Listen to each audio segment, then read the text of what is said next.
കുറേ കോഴ്സസ് ഞാൻ ചെയ്തിട്ടുണ്ടല്ലോ BCA. അപ്പം അതിലെനിക്ക് ഏറ്റവും കൂടുതൽ കംഫർട്ടബിൾ ആയി തോന്നിയത് പൈത്തൺ ആയിരുന്നു. പൈത്തൺ ജാങ്കോ പഠിക്കാൻ വേണ്ടിയിട്ട് ഇൻഫോ ക്യാമ്പസ് എങ്ങനെ ചൂസ് ചെയ്തു? എൻ്റെ ബ്രദറാണ് എനിക്ക് ഈ ഒരു ഇൻഫോ ക്യാമ്പസിനെ പറ്റി പറഞ്ഞു തന്നത്.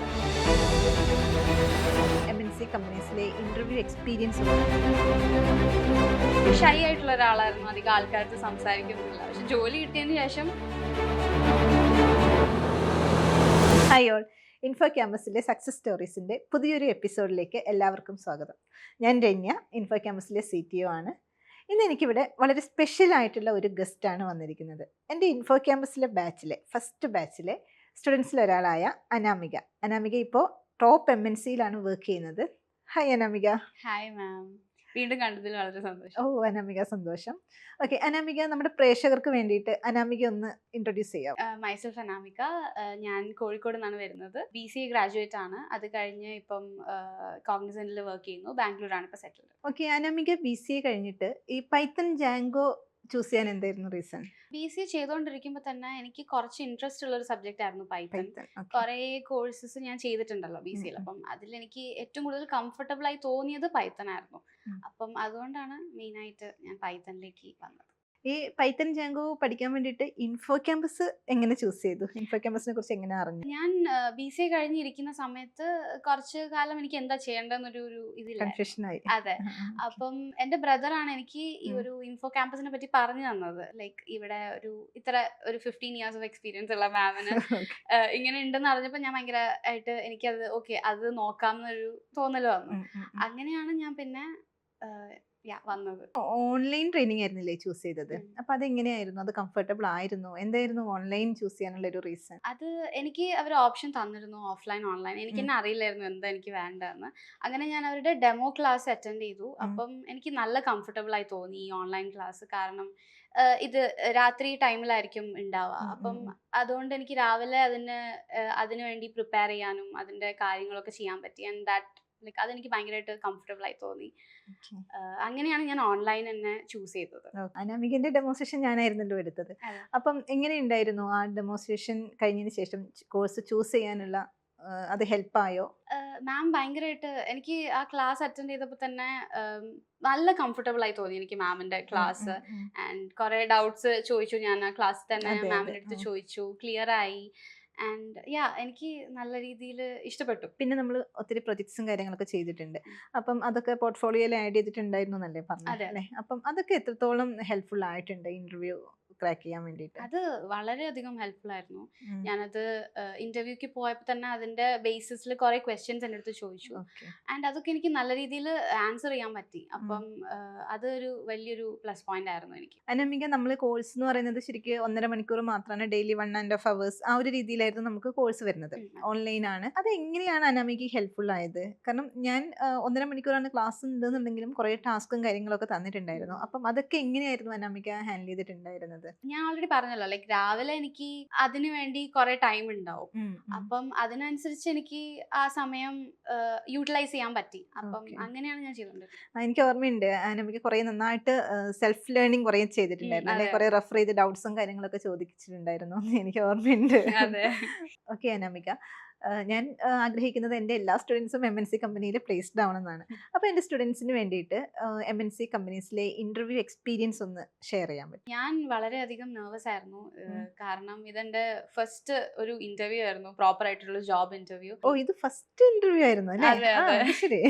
അതെ. അപ്പം ആ ഒരു നെർവസ്നെസ്സിലാണ് ഞാൻ പോയത്. പക്ഷെ കുറച്ച് കഴിഞ്ഞപ്പം ഓക്കെ ആയി. എന്നെ ഇന്റർവ്യൂ ഹാളിലേക്ക് വിളിപ്പിച്ചപ്പം ഞാൻ പോയി. ആൻഡ് ഫസ്റ്റ് തന്നെ അവര് കുറെ ഈ ലോജിക്കൽ ക്വസ്റ്റ്യൻസ് കുറെ ചോദിച്ചു. പിന്നെ അവര് പ്രോഗ്രാമിംഗ് ഏതൊക്കെ അറിയാം എന്നൊക്കെ ചോദിച്ചു. അപ്പൊ ഞാൻ പൈത്തൺ എനിക്ക് അറിയുന്നത് കൊണ്ട് ഞാൻ പൈത്തൺ എന്ന് പറഞ്ഞപ്പോൾ അവര് അത് റിലേറ്റഡ് കുറച്ച് പ്രോഗ്രാംസ് എൻ്റെ അടുത്ത് ചെയ്യാൻ പറഞ്ഞു. അങ്ങനെ അത് ഞാൻ ചെയ്ത് കാണിച്ചു. പിന്നെ എൻ്റെ അടുത്ത് കുറച്ച് മാത്തമാറ്റിക്കൽ ക്വസ്റ്റ്യൻസ് ചോദിച്ചു, ജനറലി ചോദിക്കുന്ന പോലത്തെ. അത് എല്ലാം ആൻസർ ചെയ്തു. പിന്നെ എൻ്റെ അടുത്ത് ക്വസ്റ്റ്യൻസ് ചോദിക്കാൻ പറഞ്ഞു. അങ്ങനെ ഞാൻ അവരുടെ അടുത്ത് കുറച്ച് ക്വസ്റ്റ്യൻസ് ചോദിച്ചു. അത്രേ ഉണ്ടായിരുന്നുള്ളൂ ഇന്റർവ്യൂ പ്രോസസ്. അപ്പം ആ പ്രോഗ്രാമിംഗ് ക്വസ്റ്റ്യൻസ് ഒക്കെ നമ്മൾ കുറേ ലോജിക്കൽ റിലേറ്റഡ് ആയിട്ടുള്ള ചെയ്തിട്ടുണ്ടായിരുന്നു അല്ലെ? അതെ. സ്റ്റാർട്ടിങ് കോർ പൈത്തൺ ഒക്കെ എടുത്ത സമയത്ത് അതൊക്കെ ഹെൽപ്ഫുൾ ആയിട്ടുണ്ടായിരുന്നു. വളരെയധികം ഹെൽപ്ഫുൾ ആയിരുന്നു. അനാമികയ്ക്ക് നമ്മുടെ ഈ ട്രെയിനിങ്ങിൽ വളരെ യുണീക്ക് ആയിട്ട് തോന്നിയത് എന്തായിരുന്നു? പ്രോജക്റ്റ് ഒക്കെ ചെയ്യുമ്പം ഞാൻ കുറേ സ്റ്റക്ക് ആവുമായിരുന്നു അവിടെ ഇവിടെയൊക്കെ ആയിട്ട്. അപ്പം ഒക്കെ ഞാൻ മാമിന്റെ അടുത്താണ് ഗൈഡൻസിന് വേണ്ടി വന്നിട്ടുള്ളത്. മാമിന്റെ ആ ഒരു എക്സ്പീരിയൻസ് കൊണ്ടാണ് എനിക്ക് അങ്ങനത്തെ നല്ല സൊല്യൂഷൻസ് മാം അപ്പൊ തന്നെ തരാൻ പറ്റിയത്. അപ്പം മെയിൻ ആയിട്ട് അതാണ് എനിക്ക് ഭയങ്കര യുണീക്ക് ആയിട്ട് തോന്നിയത്. ഏത് സമയം വേണമെങ്കിലും മാമിന്റെ അടുത്ത് ഡൗട്ട് ചോദിക്കാം, മാം അപ്പോഴേ പറഞ്ഞിരുന്നു, ഞാൻ ചോദിക്കാറുമുണ്ട്. അതോടൊപ്പം മോക്ക് ഇന്റർവ്യൂസ്, ഈ CV ബിൽഡിംഗ്, അതിനൊക്കെ എനിക്ക് ഗൈഡൻസ് ഇൻഫോ ക്യാമ്പസ് വഴി സപ്പോർട്ടിന്റെ ഹെൽപ്പ് ഉണ്ടായിരുന്നു. അതെ ഉണ്ടായിരുന്നു വളരെയധികം. അനാമികയ്ക്ക് ഫസ്റ്റ് ഇന്റർവ്യൂ BCA കഴിഞ്ഞ് ഈ കോഴ്സ് ഇന്റേൺഷിപ്പ് ചെയ്തുകൊണ്ടിരിക്കുന്ന സമയത്ത് ഫൈനലിലേക്ക് എത്തുന്ന സമയത്ത് ജോബ് കിട്ടി അല്ലേ? അതൊരു ഭയങ്കര ഒരു ഇതായിരുന്നു. അപ്പൊ എന്തായിരുന്നു ഫ്രണ്ട്സിന്റെയും ഫാമിലിയിലൊക്കെ ഉള്ളവരുടെ ഒക്കെ ഒരു റിയാക്ഷൻ എന്തായിരുന്നു? അതും MNC ഇത്രയും നല്ല കോഗ്നിസന്റ് പോലെയുള്ള ഇത്രയും വലിയൊരു കമ്പനിയിൽ എന്തായിരുന്നു അവരുടെ റിയാക്ഷൻ? സത്യം പറഞ്ഞാൽ അവര് ഭയങ്കര സർപ്രൈസ്ഡ് ആയിരുന്നു. ഈ ഇന്റർവ്യൂ അറ്റൻഡ് ചെയ്തു എന്ന് വരെ ഞാൻ കുറെ ആൾക്കാരുടെ അടുത്ത് പറഞ്ഞിട്ടില്ല. അപ്പൊ ഞാൻ അവരുടെ അടുത്ത് പോയി പറഞ്ഞപ്പം അവര് കിട്ടിയ ഭയങ്കര സർപ്രൈസ്ഡ് ഫീലിംഗ് ആയിരുന്നു. പിന്നെ വീട്ടിലെല്ലാരും ഭയങ്കര പ്രൗഡായിരുന്നു, എല്ലാരും ഭയങ്കര ഹാപ്പി ആയി. ഞാനും ഭയങ്കര ഹാപ്പി ആയിരുന്നു. അനാമിക എന്നെ വിളിച്ചിട്ട് ഇങ്ങനെ വന്നു, ഓഫർ ലെറ്റർ വന്നു എന്ന് പറഞ്ഞപ്പം എനിക്ക് ഭയങ്കര സന്തോഷമായി. അനാമിക ജോലിയൊക്കെ കിട്ടിക്കഴിഞ്ഞപ്പം അനാമികന്റെ അത്യാവശ്യം സമ്പാദിക്കാനൊക്കെ തുടങ്ങി. അപ്പൊ എന്താണ് ലൈഫിലുണ്ടായ ആ ഒരു മാറ്റം ഒന്ന് പറയാമോ? വളരെ വലിയൊരു മാറ്റമായിരുന്നു. കാരണം എനിക്ക് ആദ്യം പ്ലേസ്മെന്റ് കിട്ടിയപ്പോൾ കിട്ടിയ ലൊക്കേഷൻ ചെന്നൈ ആയിരുന്നു. ചെന്നൈ ആയിരുന്നു. അതെ. അപ്പം ചെന്നൈയിലേക്ക് പോയി അവിടുത്തെ ഒരു ലൈഫ് സ്റ്റൈലും കാര്യങ്ങളും ഒക്കെ 3 മാസം നിന്ന് എല്ലാം ഒന്ന് ഇത് ചെയ്യാൻ പറ്റി. അത് കഴിഞ്ഞിട്ടാണ് എനിക്ക് അവര് തന്നെ തന്നു. ഇത് തന്നപ്പം എനിക്ക് ബാംഗ്ലൂരേക്ക് മാറ്റം കിട്ടി. പിന്നെ ഞാൻ ബാംഗ്ലൂർ തന്നെയായിരുന്നു. ഓൾസോ ഞാൻ കോളേജ് അവിടെ ചെയ്തതുകൊണ്ട് ബാംഗ്ലൂർ എനിക്ക് ഭയങ്കര കംഫർട്ടബിൾ ആയിരുന്നു. അപ്പം അങ്ങനെ അവിടുത്തെ ഇതിൽ പോയി ഞാൻ സത്യം പറഞ്ഞാൽ കുറച്ച് ഷൈ ആയിട്ടുള്ള ഒരാളായിരുന്നു. അധികം ആൾക്കാരുടെ സംസാരിക്കൊന്നുമില്ല. പക്ഷെ ജോലി കിട്ടിയതിന് ശേഷം സംസാരിക്കേണ്ടി വരും. അങ്ങനെ ഇപ്പം അതിന്റെ ഇതില് കുറച്ച് നല്ല രീതിയിലൊന്ന് മെച്ചപ്പെടാൻ പറ്റി. നമുക്കിപ്പം ഡിഗ്രി ഒക്കെ കഴിഞ്ഞിട്ട് നിൽക്കുന്നവരും അതേപോലെ തന്നെ ഓൺഗോയിങ് ഫൈനൽ ഇയേഴ്സ് ഒക്കെ ആയിട്ടുള്ള സ്റ്റുഡൻസ് ഒക്കെ ഉണ്ട്. അപ്പൊ അവരോടൊക്കെ എന്താണ് അനാമികയ്ക്ക് പറയാനുള്ളത്? പേഴ്സണലി ഞാനും ഭയങ്കര എനിക്ക് ഒരു ഐഡിയ ഇല്ലായിരുന്നു BCA കഴിഞ്ഞപ്പം എന്താ ചെയ്യേണ്ടത് ഇതെന്നൊക്കെ. ഞാൻ ഈ ഇൻഫോ ക്യാമ്പസിൽ കയറിയതിന് ശേഷമാണ് ഈ മോക്ക് ഇന്റർവ്യൂ അങ്ങനത്തെ ഓരോരോ കാര്യങ്ങളൊക്കെ ഇതിന് ശേഷമാണ് എനിക്കൊരു കോൺഫിഡൻസ് കിട്ടിയത്. ഇങ്ങനെ ഒരു ഇന്റർവ്യൂ പോയാൽ എങ്ങനെയാണ്, എന്താണ് അതിനെ പറ്റിയിട്ടുള്ള കാര്യങ്ങൾക്ക് എനിക്ക് ഐഡിയ കിട്ടിയത് ഇങ്ങനൊരു ട്രെയിനിങ്, ഇങ്ങനത്തെ ഒരു കാര്യം അറ്റൻഡ് ചെയ്തുകൊണ്ടാണ്.